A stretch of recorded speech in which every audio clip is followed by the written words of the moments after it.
ಇಲಾಖೆ ಸಚಿವರಾದ ಸನ್ಮಾನ್ಯ ಶ್ರೀ ಎಚ್ ಎಂ ರೇವಣ್ಣನವರು ಹೇಳಿ ಮಾತಾಡಬೇಕಾಗಿ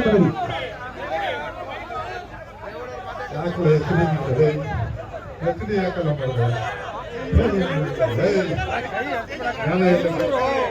ಮೈಕ್ ಕೊಟ್ರೆ ಜ್ಞಾನ ಇರಲಿ ಯಾಕೆ ಅವಕಾಶ ನನಗೆ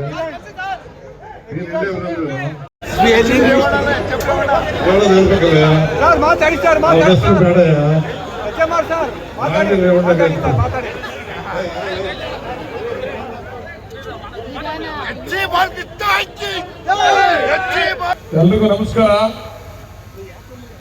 5 ಬಾರಿ ಶಾಸಕನಾಗಿ ಈಗ ಕಾಂಗ್ರೆಸ್ ಪಕ್ಷದಲ್ಲಿ ಮಂತ್ರಿಯಾಗಿ, ನಾನು ಮಂತ್ರಿ ಆಗ್ಬೇಕಾದ್ರೆ ಮೊದಲು ಶಾಸಕನಾಗಬೇಕು. ಶಾಸಕನಾಗಬೇಕಾದ್ರೆ ನಿಮ್ಗಳ ಆಶೀರ್ವಾದ ನಮಗೆ ಬೇಕು. 5 ಬಾರಿ ನನ್ನನ್ನ ಶಾಸಕನಾಗಿ ಮಾಡಿದ್ದೀರಾ. ಯಾವತ್ತೂ ಕೂಡ ಈ ಕ್ಷೇತ್ರದ ಜನತೆಯ ಋಣವನ್ನ ನಾನು ಎಷ್ಟು ಕೆಲಸ ಮಾಡಿದ್ರು ಕೂಡ ತೀರಿಸಲಿಕ್ಕೆ ಸಾಧ್ಯ ಇಲ್ಲ ಅಂತಕ್ಕಂಥದ್ದನ್ನ ಈ ಸಂದರ್ಭದಲ್ಲಿ ನಾನು ಹೇಳಲಿಕ್ಕೆ ಇಚ್ಛೆ ಪಡ್ತೀಯ. ಇವತ್ತು ನಮ್ಮ ನಾಯಕರಾದಂತಹ ಸನ್ಮಾನ್ಯ ಎಚ್ ಎಂ ರೇವಣ್ಣವರು ಕೂಡ ವೇದಿಕೆಯಲ್ಲಿದ್ದಾರೆ.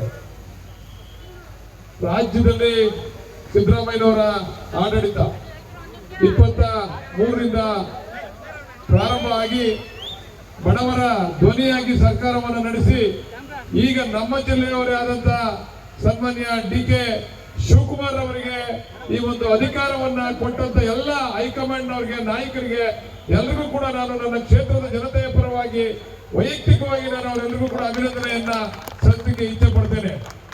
ಮುಖ್ಯಮಂತ್ರಿ ಆದ ನಂತರ ಅನೇಕ ಚರ್ಚೆಗಳಾಯ್ತು.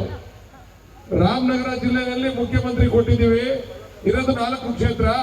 ಬಾಲಕೃಷ್ಣನ್ಗೆ ಯಾತಕ್ಕೋಸ್ಕರ ಮಂತ್ರಿ ಪದವಿಯನ್ನ ಕೊಡಬೇಕು ಅಂತಕ್ಕಂಥದನ್ನ ಇಂಥ ಒತ್ತಡದಲ್ಲೂ ಕೂಡ ನಮ್ಮ ನಾಯಕರಾದಂತ ಸನ್ಮಾನ್ಯ ಡಿ.ಕೆ. ಶಿವಕುಮಾರ್ ಅವರು, ಅವರ ಇಡೀ ಕುಟುಂಬ, ಡಿ.ಕೆ. ಸುರೇಶ್ ಅವರು ಎಲ್ಲರೂ ಸೇರಿ ಹೈಕಮಾಂಡಿನ ಆಶೀರ್ವಾದ, ಸಿದ್ದರಾಮಯ್ಯ ಅವರು ಇರ್ಬೋದು, ಹರಿಪ್ರಸಾದ್ ಅವರು ಇರ್ಬೋದು, ಖರ್ಗೆ ಅವರು ಇರ್ಬೋದು, ಸುರ್ಜೇವಾಲಾ ಅವರು ಇರ್ಬೋದು, ವೇಣುಗೋಪಾಲ್ ಅವರು ಇರ್ಬೋದು, ಎಲ್ಲರೂ ಸೇರಿ ರಾಹುಲ್ ಗಾಂಧಿ ಆದಿಯಾಗಿ ಇವತ್ತು ನಿಮ್ಮ ಮನೆಯ ಮಗನಿಗೆ ಗುರ್ತಿಸಿ ಒಂದು ಅವಕಾಶವನ್ನ ಕೊಟ್ಟಿದ್ದಾನೆ. ಇವತ್ತಿಂದ 2 ಗಂಟೆ ನಿದ್ದೆ ಕಡಿಮೆ ಮಾಡ್ತೀನಿ. ನನ್ನ ಜವಾಬ್ದಾರಿ ಜಾಸ್ತಿ ಆಗಿದೆ.